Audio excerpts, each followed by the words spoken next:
गांव का नाम था सोनापुर। दिन में ये गांव बिल्कुल सामान्य लगता था। बच्चों की किलकारियां, खेतों में हल चलता हुआ, मंदिर की घंटियां और चाय की दुकान पर बैठकर लोगों की गपशप। लेकिन जैसे ही सूरज ढलता, सोनापुर का चेहरा बदल जाता। गांव में एक पुरानी हवेली थी, जिसे लोग काली हवेली कहते थे। कहा जाता था कि वहां रात में एक भूत आता है, जो लोगों को आवाज देकर बुलाता है। डर की शुरुआत गांव में रहने वाला एक गरीब लेकिन ईमानदार लड़का था, रमेश। रमेश अपने माता पिता के साथ छोटी सी झोपड़ी में रहता था और दिन में गांव के सेठ के यहाँ काम करता था। एक रात रमेश देर से घर लौट रहा था।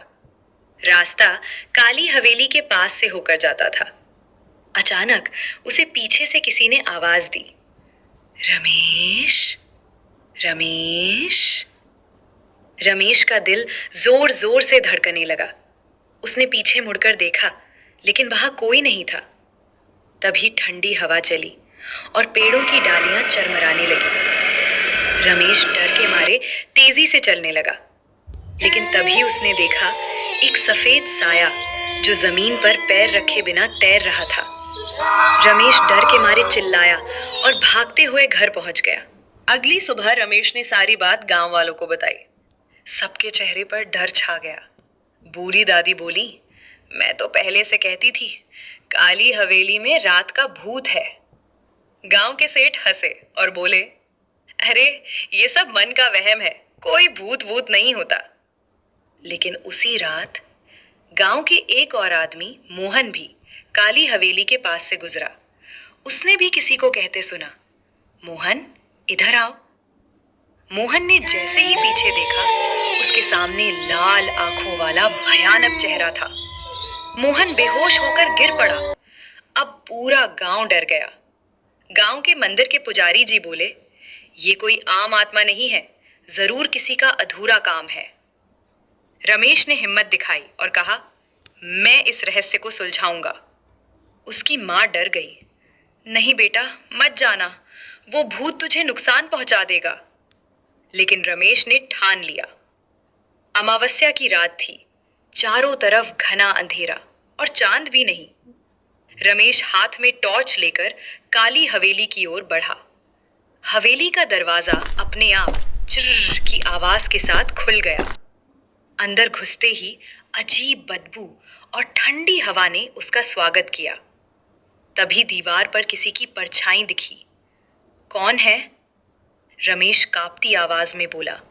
तभी एक औरत की करुण आवाज आई, मुझे न्याय चाहिए। अचानक एक भयानक रूप सामने आया। फटे कपड़े, लंबे बाल और खून से सनी आंखें। रमेश डरते डरते बोला, तुम कौन हो? गांव वालों को क्यों डरा रही हो? भूत की आंखों से आंसू बहने लगे। मेरा नाम कमला है, मुझे धोखे से मारा गया था। कमला ने बताया कि कई साल पहले सेठ ने उसकी जमीन हड़पने के लिए उसे इस हवेली में जिंदा जला दिया था। उसकी आत्मा को आज तक शांति नहीं मिली थी।